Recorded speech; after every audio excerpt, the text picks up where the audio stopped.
அதான் சொன்னேன், ஏற்கனவே வந்து நாங்கள் ஒரு லோக்சபா ஒரு ராஜ்யசபா இருக்கு, கூடுதலாக ஒரு லோக்சபா கேட்டிருக்கணும்.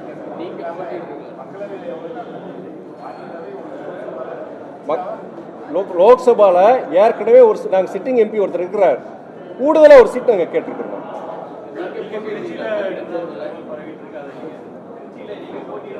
அதாவது இயக்க தோழர்களுடைய விருப்பம், ஆனால் வந்து அது முடிவெடுக்க வேண்டியது எங்களுடைய கூட்டணி தலைமை, நம்முடைய முதலமைச்சர் அண்ணன் தளபதி அவர் தான் முடிவெடுப்பார், இறுதி முடிவெடுப்பார்.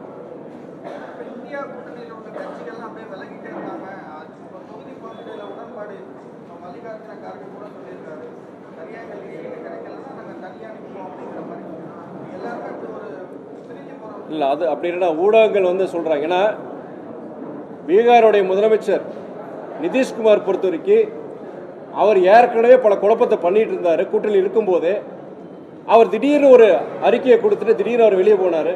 அவர் ஒருத்தர் தவிர மற்றபடி எல்லாரும் இருக்கிறாங்க. சில மாநிலங்களை பொறுத்த வரைக்கும் அங்கே லோக்கல் அண்டர்ஸ்டாண்டிங் இல்லை.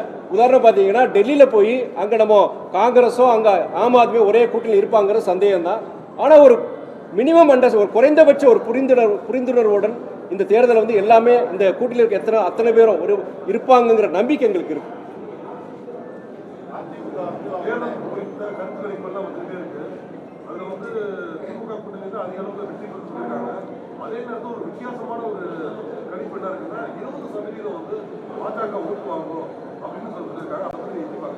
இது நான் ஒரு நல்ல கேள்வி. நீங்கள் தமிழ்நாட்டில் பாஜக 20% இந்த வர்ற தேர்தலில் வாங்கன்னு சொல்கிறாங்க சில பேர். யாருன்னா பாஜக தான், அவங்க தலைவர் தான் சொல்கிறாங்க. இந்திய அளவில் எந்தவித முக்கியமான ஊடகங்களும் யாரும் இது வரைக்கும் யாரும் ஒப்பீனியன் போல் யாரும் நடத்தலை, எந்த கருத்து கணிப்பும் நடத்தலை. ஆனால் பாஜகவுடைய தலைவர்கள் என்ன சொல்கிறாங்கன்னா, ஆல் இண்டியா லெவலில் நாங்கள் 400+ சீட்ஸ், 400க்கும் மேற்பட்ட சீட்டில் நாங்கள் ஜெயிப்போம்னு சொல்லியிருக்கிறாங்க. அதாவது இதெல்லாம் யூஸ்வலாக என்ன சொல்லுவாங்க, உங்களை மாதிரி ஊடகங்கள் முக்கியமான அவங்க வந்து ஒரு ஒப்பீனியன் போல் நடத்தி அதை வச்சு அவங்க சொல்லுவாங்க. ஆனால் யாருமே இது சொல்லாத பட்சத்தில் நம்ம பிரதம மந்திரி மோடி உட்பட 400க்கு மேலே நாங்கள் ஜெயிப்போம்னு சொல்லியிருக்கிறாரு. எனக்கு என்ன சந்தேகம் வருதுன்னா, அந்த இவிஎம் மிஷின்ஸ் இருக்குது பார்த்தீங்களா, எலக்ட்ரானிக் ஓட்டிங் மிஷின்ஸு, அதில் வந்து யாருக்கையும் ஒரு குற்றச்சாட்டு இருக்குது, சந்தேகங்கள் இருக்குது. ஹேக்கிங் மாதிரி பண்ணிடுவாங்க, அந்த மின்னணு வாக்குப்பதிவு இயந்திரத்தை வந்து கையகப்படுத்தி ஊடுருவி அந்த இருக்கிற தரவுகள், உதாரணம் ஒரு காங்கிரஸ்க்கோ ஒரு எதிர்கட்சிக்குள்ள ஓட்டை வந்து அப்படியே அவங்க மாற்றிடலாம், அந்த சாஃப்ட்வேர் இருக்குது, அது மாதிரி பண்ணலாம், அது மாதிரி குற்றச்சாட்டு இருக்குது. நீங்கள் எந்தவித ஒப்பீனியன் போல நடத்தாமல் செய்யாமல் நீங்கள் 400 சீட்டு மேலே ஜெயிச்சிருவோம், தமிழ்நாட்டில் நாங்கள் 20% வாக்கு வங்கியை நாங்கள் இந்த இடம் நாங்கள் பெற்றுவோம் கிடைச்சிரும் சொல்கிறது வந்து எனக்கு என்னமோ அது அந்த சொல்கிற அந்த இவிஎம் ஹேக்கிங் வந்து உண்மையாக கூட எனக்கு சந்தேகம் வருது. இப்போ அதாவது மக்களை நம்பி கிடையாது, அந்த இவிஎம் எலக்ட்ரானிக் ஓட்டிங் மிஷின்ஸ்ல ஏதாவது பண்ணிடுவாங்க, அதன் மேல இருக்கிற நம்பிக்கையில் அவங்க சொல்றாங்கன்னு எனக்கு சந்தேகம் வருது. எனக்கு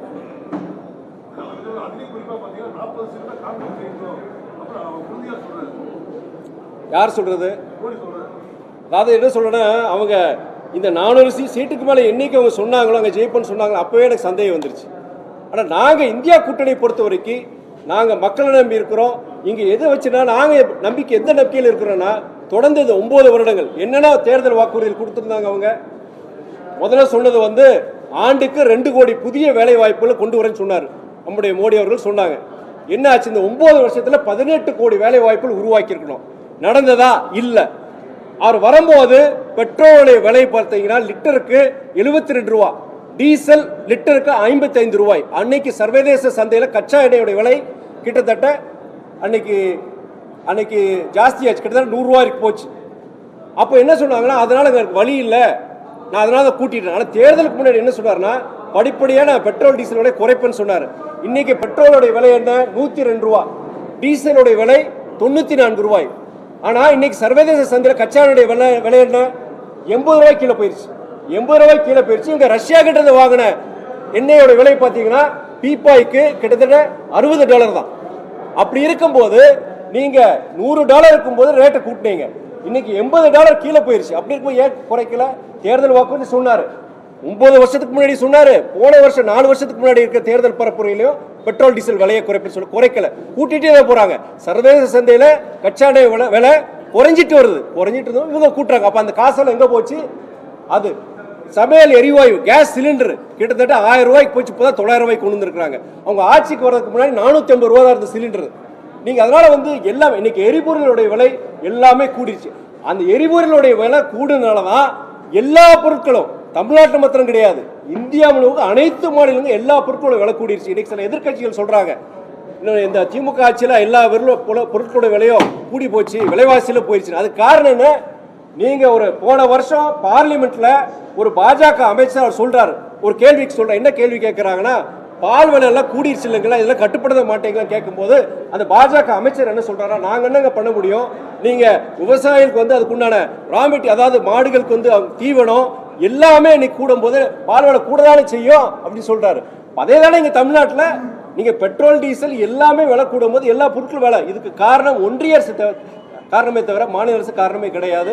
இது மாதிரி பல விஷயங்களை சொன்னது ஒண்ணு செஞ்சது ஒண்ணு. இது மாதிரி அதே நேரத்தில் இந்த மாதிரி பல விஷயங்கள்ல அவர் சொன்னது ஒண்ணு செஞ்சது. அதனால மக்கள் கிட்ட ஒரு ஒரு நம்பிக்கை இல்லை. நீங்க அதே நேரத்தில் இன்னைக்கு மதத்தை வச்சு அவங்க அந்த வெறுப்புங்கிறத இன்னைக்கு விதைக்கிறாங்க, நாடு முழுவதும் அவங்களுடைய முதலீடை பொறுத்த வரைக்கும் மத அரசியல் தான். இதை மக்கள் இன்னைக்கு புரிஞ்சுக்கிட்டாங்க. அதனால நாங்க என்னன்னா இந்த தேர்தல் பொறுத்த வரைக்கும் இந்தியா கூட்டணி நல்ல வெற்றி பெறும். இங்க தமிழ்நாட்டை பொறுத்த வரைக்கும் 39 தொகுதிகள் 100% விழுக்காடு நம்ம எங்களுடைய கூட்டணி வெற்றி பெறும் நம்பிக்கையோடு இருக்கணும்.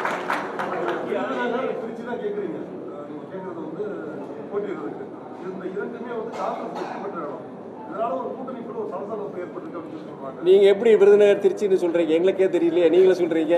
அதாவது ஜென்ரலா உங்களை மாதிரி பிரஸ் ஜனங்க உங்களை மாதிரி ஊடகங்களை வரதை வச்சு அவங்க பேசுறாங்க, மறுக்கிறது கிடையாது. ஏன்னா விருதுநகர் பொறுத்தவரை இறங்கிய தலைவர் நின்ற தொகுதி பழைய தொகுதி சிவாசி தொகுதியாக இருந்தது. அதனால ஒரு நம்பிக்கை இருக்கு. திருச்சியை பொறுத்த வரைக்கும் நான் எல்லா இடங்களுக்கும் போறேன். நேற்று பார்த்தீங்கன்னா மயிலாடுதுறை கூட்டம், இதே மாதிரி கூட்டம் நேற்று மயிலாடுதுறை எல்லா இடங்களும் நிகழ்ச்சிகள் இருக்கு, நான் போயிட்டு தான் இருக்கிறேன். ஆனா அந்தந்த இடத்துல பொறுத்த வரைக்கும் அங்க இருக்கிற கட்சி தோழர்கள் இங்க நின்னா நல்லா இருக்குன்னு சொல்றாங்க. அதை வச்சு தவிர நாங்க இனிய பட்டியல் கொடுக்கல, எந்தெந்த தொகுதியும் பட்டியல் கொடுக்கல. எங்களுடைய இயக்க நிர்வாகிகளுடையது இங்க இருக்கிற தோழர்களுடைய விருப்பம் என்னன்னா திருச்சியில் நிற்குன்னு சொல்றாங்க. ஆனா இந்த தொகுதி அந்த தொகுதியில் முடிவு எடுக்கல. திருச்சியை பொறுத்த வரைக்கும் திருச்சி கிடைச்சாலுமே நான் தான் வேட்பாளர் கிடையாது, அது கட்சி தலைமை முடிவு பண்ணும், கூட்டணி தலைமை முடிவு பண்ணும்.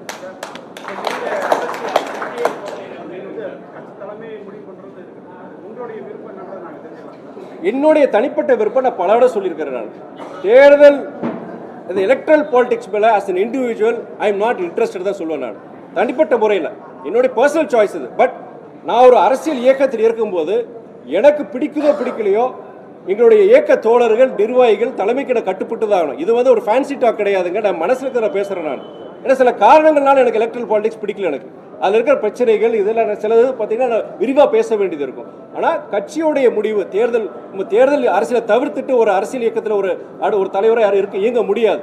அது அப்படி பார்க்கும்போது எனக்கு சில ஒரு என்ன சொல்றதுன்னு தெரியல, ஒரு நிர்பந்தங்கள் இருக்கு. அதை வச்சு அன்னைக்கு இயக்க தலைமை என்ன முடிவு எடுக்க அதை வச்சு பார்த்துட்டு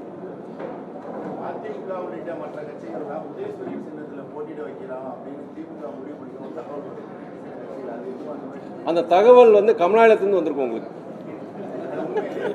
அதாவது சென்ற முறை அது ஒரு காரணம் இருந்தது. என்னன்னா நீங்க தேர்தல் குறுகிய நாட்கள் தான் இருந்தது. அந்த குறுகிய நாட்கள்ல ஒரு புது சின்னத்தை நீங்க ஜனங்கிட்ட சேர்க்க முடியாதுங்கிற காரணத்தினால அந்த கட்சிக்கு பத்திரம் கிடையாது, அந்த கூட்டணிக்கு அந்த ஒரு சீட்டு நம்ம தோத்தானோம், அந்த கட்சிக்கு பத்திரம் கிடையாது, கூட்டணிக்கு ஒரு இழப்புங்கிற காரணத்துக்காண்டி தான் எங்க மற்ற சில கட்சிகளை பொறுத்த வரைக்கும் அங்கே நிற்க சொன்னாங்க. எங்களுக்கு பொறுத்த வரைக்கும் பம்பர சின்னம் இல்லை. அப்பன்னைக்கு பம்பர சின்னத்தை நாங்கள் இழந்துட்டோம். பம்பர சின்னம் இருந்தால் கூட ஒரு வாய்ப்பு இருந்திருக்கலாம்.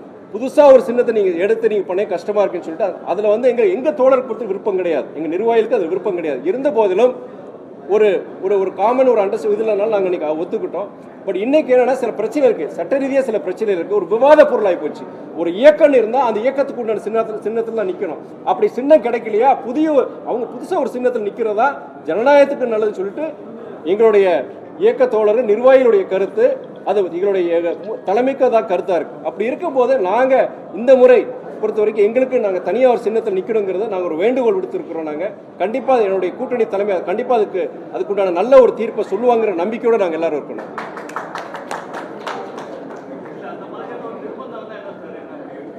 நிர்பந்தமா அதான் யூகங்களுக்கு நம்ம சொல்ல முடியாது இல்லையா, யூகங்களுக்கு சொல்ல முடியாது, நிர்பந்தம் கண்டிப்பாக பண்ண மாட்டாங்க. ஏன்னா திராவிட இயக்கங்கள் முக்கியமான கோரிக்கைகள்னா சமத்துவம் கூட்டணியிலையும் இருக்கணும். அப்படி இருக்கும் பொழுது நம்முடைய முதலமைச்சர் எங்களோட கூட்டணி தலைமை கண்டிப்பா அந்த மாதிரி ஒரு முடிவு எடுக்க மாட்டாங்க. நாங்கள் முழு நம்பிக்கையோடு இருக்கோம். நம்பிக்கையோடு இருக்கும்போது எதுக்கு நம்ம நெகட்டிவா எதுக்கு யோசிக்கணும்? மத்திய அரசு வந்து மாநில அரசு தரக்கூடிய நிதியை வந்து சரியா தரதுன்னு சொல்லி ஒரு குற்றச்சாட்டு. அவங்க என்ன சொல்றாங்க, நாங்க வந்து இவ்வளவு நிதி கொடுத்துருக்கோம், கடந்த காங்கிரஸ் ஆட்சியில் வந்து 38% பார்த்தது 48% உயர்த்தி தந்திருக்கோம் அப்படின்னு சொல்றாங்க. கடந்த முறை எச்ராஜா கூட அது பொய் கதையெல்லாம் கட்டமைக்கிறாங்க. அதாவது சென்ற முறை அதாவது காங்கிரஸ் ஆட்சியில் இவ்வளோ கொடுத்தாங்க, நாங்கள் அதோட ஜாஸ்தி செய்கிறோம்னு சொல்கிறது நான் வந்து அதில் உடன்பாடு கிடையாது. ஏன்னா அப்படி அவங்க சரியாக செய்யலைன்னா அப்போ நாங்கள் செய்கிறது சரிங்கிற சொல்ல முடியாது. அவங்க கம்மியாக நிதி கொடுத்தாங்க, நாங்கள் அதோட ஜாஸ்தி கொடுக்குறோன்னா அது அந்த கருத்தை நான் உண்மையாக அந்த டேட்டாக்குள்ள நான் போகல. நான் காங்கிரஸ் எவ்வளோ கொடுத்தா எனக்கு தெரியவும் தெரியாது. ஆனால் இவங்களை பொறுத்த வரைக்கும் நீங்கள் எந்த ஸ்கீமை சென்ட்ரல் கவர்மெண்ட் ஸ்கீம்ஸே இருக்கட்டும், மோடியோட வீடு திட்டம்னு சொல்கிறாங்க, கிராம மோடி வீடு திட்டம்னு சொல்கிறாங்க. இந்த அதிலே பொறுத்த வரைக்கும் 50 விழுக்காடு ஒன்றிய அரசு கொடுக்கணும், 50 விழுக்காடு மாநில அரசு கொடுக்கணும். நான் கேள்விப்பட்ட வரைக்கும் 2,40,000 சொல்கிறாங்க. அதில் வந்து 50 விழுக்காடு 1,20,000 ஒன்றிய அரசு கொடுக்கணும்.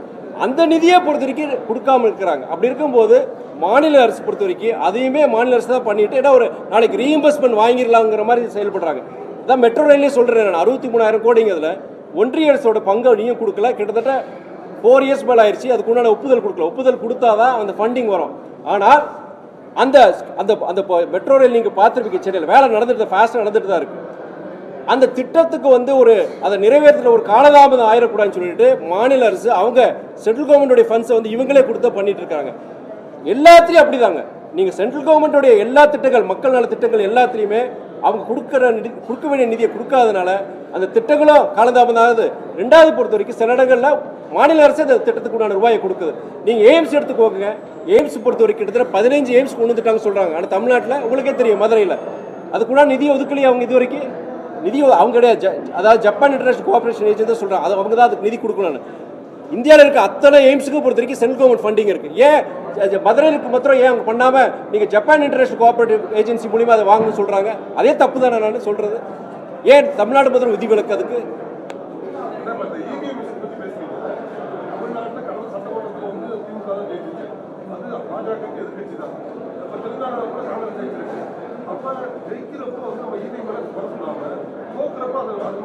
நான் வந்து எந்தவித கருத்து கணிப்பு இல்லாமல் உங்களை மாதிரி ஊடகங்கள் பொதுவாக கருத்து கணிப்பு நடத்துவாங்க.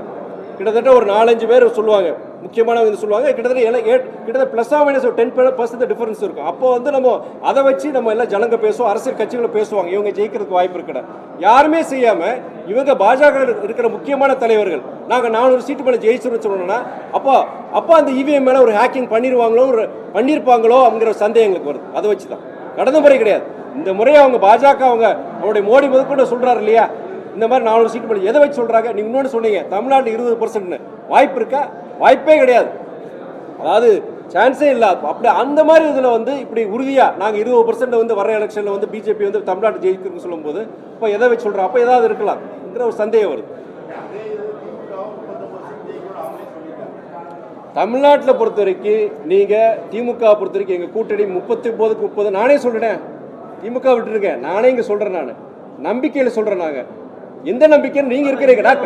உடனே சொல்கிறாரு, தமிழ்நாட்டில் நானும் நீங்கள் இங்கே இருக்கிறோம். என்ன சூழ்நிலை உங்களுக்கு தெரியும். அப்பார்ட் ஃப்ரம் பாலிடிக்ஸ் நீங்கள் இன்றைக்கி கல நிலவரம் என்னன்னு தெரியும், மக்கள் என்ன பேசிக்கிறாங்க. சரி, நார்த்தில் வேறங்க, தமிழ்நாட்டு என்னன்னு உங்களுக்கு தெரியும். அந்த நம்பிக்கையில் நான் சொல்கிறேன். அதை வந்து சாத்தியமே கிடையாது. ஊடக நண்பர்கள் உங்களுக்கு எல்லாருக்கும் தெரியும். நீங்கள் சொல்லலாம் வெற்றி வாய்ப்பு இருக்குன்னு சொல்லலாம், 400 சீட்டுக்கு மேலே ஜெயிக்கிறது வாய்ப்பு கிடையாது. அப்படி நான் ஜெயிக்குன்னு சொல்லும்போது சந்தேகங்களை உருவாக்கும்.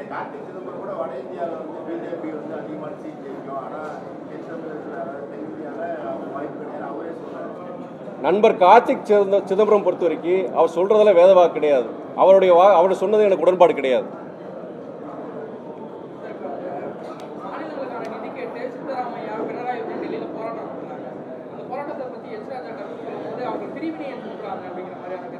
அதாவது அவங்க சொன்ன கருத்து என்னன்னா, நார்த் சவுத் டிவைடு, வட மாநிலங்கள் தென் மாநிலங்கள் சொல்லிட்டு புதுசாக ஒரு குழப்பத்தை வந்து இந்தியா கூட்டணியில் இருக்க தலைவர்கள் உருவாக்குறாங்கன்னு சொல்கிறாங்க. நான் ஒன்று கேட்குறேன். இந்தியா கூட்டணியில் இருக்கிற நம்முடைய ஃபரூக் அப்துல்லா, அவர் காஷ்மீரை சார்ந்தவர்.